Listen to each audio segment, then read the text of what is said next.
Hello everyone, Charles Watts here. Welcome back to Inside Arsenal. It is Saturday. I hope the weekend is going well, whether you're watching or listening to this around the world. Thank you, as always, for joining me. I really do appreciate it. Now, got plenty of things to discuss on today's show. We're going to talk about the striker situation, which I've been promising to do for a while now, but the last couple of days, there's been other stuff going on that have stopped that. So I'm going to talk about the striker situation in today's show. I'm going to talk about Tomiyasu, very emotional goodbye from him yesterday on his social media channels. Got responses from you guys in terms of how you've been feeling about the Tomiyasu news and the fact that he's I've got other questions and comments from you guys to get stuck into as well. But we're going to start today on the news that broke yesterday. Now, before I get into this, I'm very much going to be sticking purely to the facts here, to what has been released by the police, by the Crown Prosecution Service, about this case. Now, there's a quote here that if you're watching on YouTube, you can see on the screen. It is very, very important to this. This is why I will not be doing any sort of commentary, giving opinion or anything like this, because we are very much, there are very, very strict rules and strict laws of how things are reported in this country. Whereas this whole investigation has been going on about Thomas Partey, and it's been, widely known and reported on social media. The name's been out there for a long, long time. I've never been able to talk about it. I've never been able to name him because, again, I have to follow very, very strict media laws, and just how these cases go in this country. And so that is why I will be purely sticking to the facts today. No commentary, no opinion, nothing like that. And I would advise everyone to sort of heed that warning, even in the comments and on social media, because this criminal case is active now, and there is a very, very real chance, because of how high profile it is, of prejudicing this potential trial. So it is just purely on the facts. So as you can see, the Crown Prosecution Service yesterday authorised the Met Police to charge Thomas Partey with multiple counts of rape. The 32-year-old has been charged with 5 counts of rape and 1 count of sexual assaults. These allegations relate to 3 separate women who reported incidents which took place between 2021 and 2022. And Partey will appear now at Westminster Magistrates Court on Tuesday, August the 5th. Jaswant Nawal of the Crown Prosecution Service said the Crown Prosecution Service has today authorised the prosecution of Thomas Partey for multiple counts of rapes after carefully reviewing a comprehensive file of evidence. Our prosecutors have worked closely with officers in the Met Police who have carried out their investigation to review the evidence and advise on the appropriate charges. We remind everyone that criminal proceedings are active and the defendant has a right to a fair trial. We know there will be significant public interest in this announcement, but it is absolutely vital that there is no reporting, commentary, or sharing of information online which could in any way prejudice these proceedings. So that is a quote from the CPS after the announcement yesterday that Thomas Partey has been charged. We've got a statement from Thomas Partey's lawyer, Jenny Wiltshire, of Hickman and Rose, and she says Thomas Partey denies all of the charges against him. He has fully cooperated with the police and CPS throughout their 3-year investigation. He now welcomes the opportunity to finally clear his name. Given that there are now ongoing legal proceedings, my client is unable to comment further. Arsenal have also released a short statement to the BBC last night, which simply said the player's contract ended on June the 30th. Due to ongoing legal proceedings, the club is unable to comment on this case. So that is what everyone has said. The comments that have come out from the CPS, from Thomas Partey's lawyer, and from Arsenal. And again, I see in the comments people are asking what are your thoughts on it and all that sort of stuff. I cannot get into that. I have to abide very strictly to the media law in this country, which is why Thomas Partey has not been named and couldn't be named at all until the charges were brought against him yesterday. So yeah, that is obviously the updates that's come from the CPS on this case. And I again advise you, when you're thinking about leaving comments or anything like that, that this case is now very much active. Criminal proceedings are active, and any sort of comment that you think is just a sort of throwaway comment could be, there is a very real chance, because of the high profile nature of this case, of prejudice in the trial. And so I think everyone needs to take that into account when they are giving sort of comments or anything like that on this. Okay, moving on to the striker situation at Arsenal. Obviously, we are now July the 5th, I think it is. Happy July the 4th, by the way, yesterday to the American viewers. I know I've got lots of you watching. So we're on July the 5th now. We are 2 weeks away. 2 weeks today to Arsenal fly out for their pre-season tour. No striker on board. Not really feeling like a striker is too close. I think there's very much seems to be a bit of a stalemate with the Sesko situation. Gyokeres, I was reading Sammy's report yesterday, and there is a view that there has been a bit of progress on the Gyokeres side, more so than the Sesko side, where the Sesko side, I feel like there seems to be a very big sort of stalemate between not just Arsenal and Leipzig, but Arsenal potentially and the player as well. The interesting thing, I think, when it comes to the striker, and I mentioned the date again, we are 2 weeks away from pre-season. There has to be a cut-off point in Arsenal's mind. You can wait for a player you really, really want, but there has to be a cut-off point where it's like, okay, this isn't going to happen in time for us to really do what we want to do. We have to move on. I don't know when that date will be. I would presume it would be pretty close, because there's such an importance of getting this person through the door, whoever it's going to be, to add into the squad. Certainly, in my mind, before the start of pre-season, although that for me is beginning to feel very, very unlikely, given we're only 2 weeks away from it now. But, sorry, the pre-season tour, that is, anyway.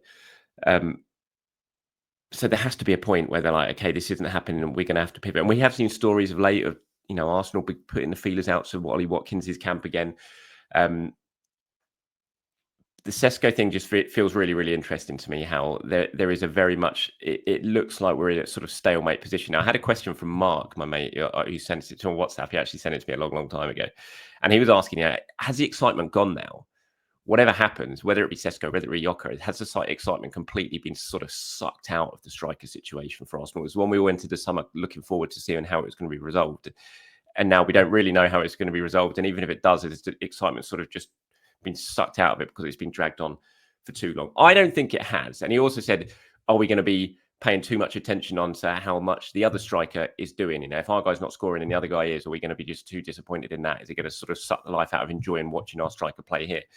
I suppose the easy answer to that is it depends how well our striker does. If our striker does well and the other one doesn't, then we're going to be fine. If it works the other way, then of course I think there's going to be a lot of sort of people looking at that and questioning whether the right decisions being made. But I think that happens in any sort of situation when you've been chasing a player for so long. You end up getting one, and there's another one who you're also chasing, and he does well elsewhere. You're just like, oh. But I think that just happens, doesn't it? Wherever, in whatever position you are. I still think there'll be excitement when the striker finally comes in, whoever it ends up being, whether it be Sesko, whether it be Gyokeres. I mean, there's reports from Germany. I think it was 83 million that Leipzig are still holding on to at the moment to try and get that. I mean, that just feels a lot to me. But I suppose you look at modern day transfer values, and what is a lot? What is a lot? Basically, you're worth what the buying club are willing to pay for you. At the moment, it doesn't feel like Arsenal are willing to go that high for Benjamin Sesko. So if the sort of stalemate that we're seeing now, if it is indeed Sesko who is their kind of priority, if the stalemate we're seeing doesn't end, then you've got to move on to other targets. And maybe that's why we are now seeing a bit of progress on the Gyokeres side, or maybe that's also a bit of gamesmanship from Arsenal to be able to say to Sesko in his camp and to Leipzig, okay, if it's not happening, then we're just going to go and get this guy. Will that sort of soften their stance in terms of letting him go for a price that Arsenal are more willing to pay? I had a question here from 5 hours behind on the Inside Arsenal Discord. He said, I know all the reports on Gyokeres and Sesko are to be taken with a grain of salt, but do you get the sense that Gyokeres really wants to move to Arsenal while Sesko is still trying to assess and may even see Arsenal as a stepping stone to where he really wants to go? And does that matter?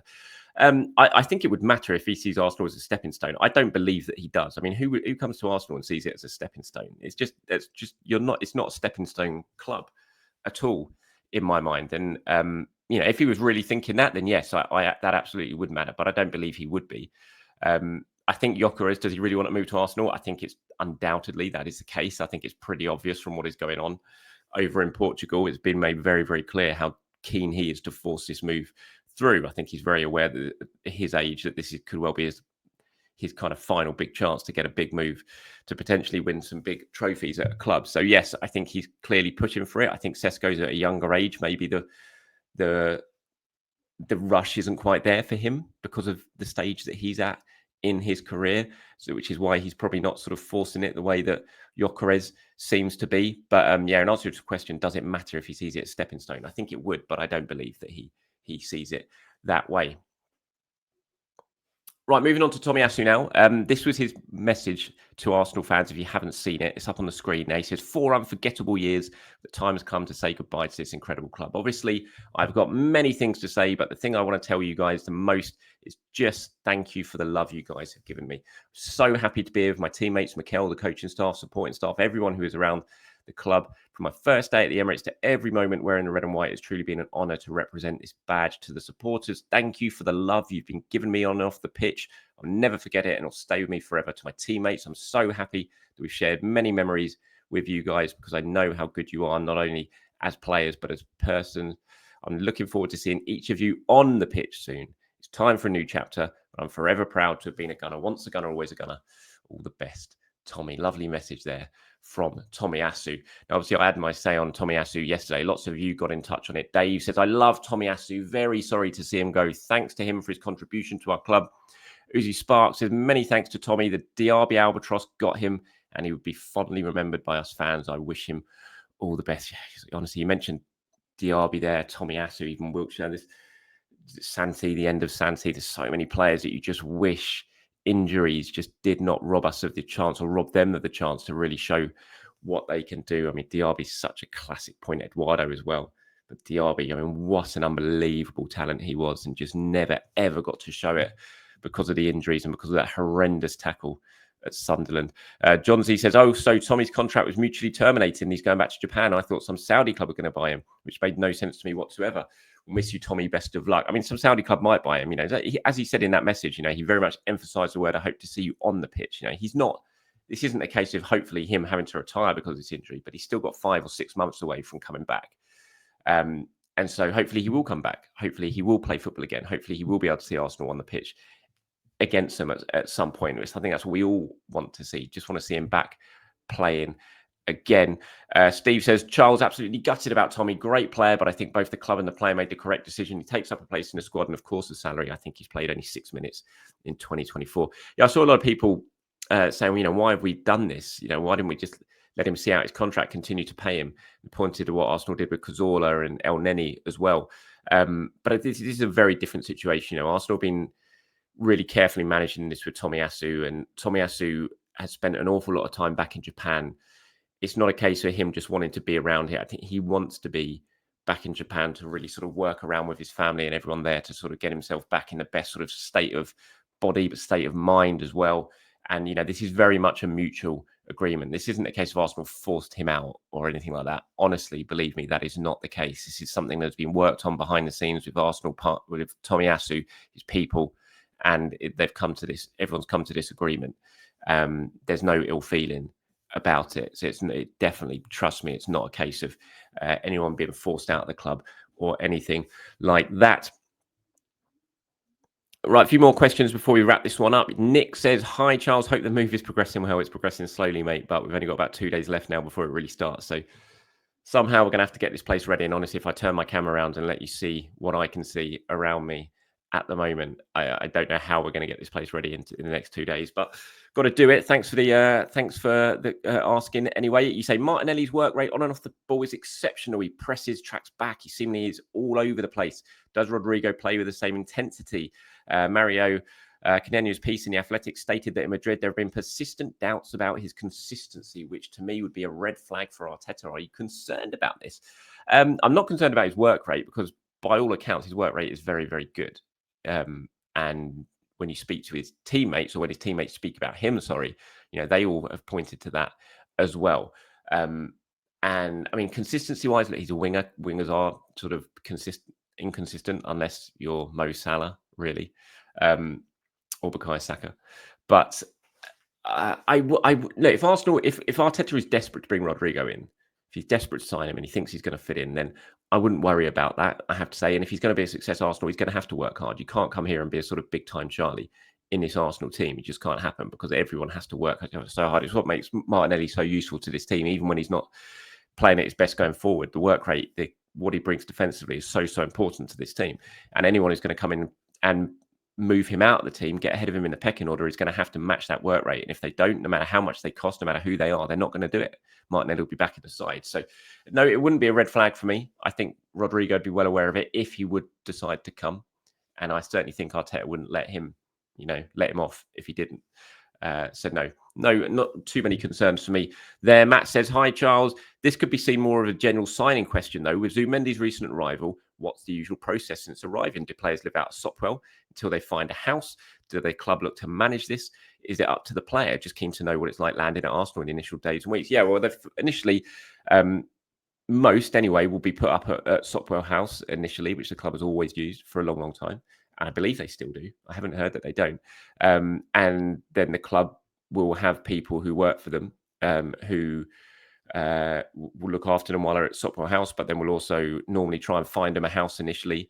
There'll be some houses that the club have used where players can move into and sort of rent for a while they look for a house themselves. So they get so much help from members of club staff, who are specifically there for this exact reason, for helping players sort of settle in, finding them homes, estate agents that work with the clubs to find them homes, things like that. So the club manage it. Absolutely. It's not left purely up to the player. The player obviously gets to choose where they live at the end of the day. They're the ones who have to buy the house. But the initial stages, when they're here, when they don't have a house, their family hasn't got places or anything like that, then the club manage it. Absolutely.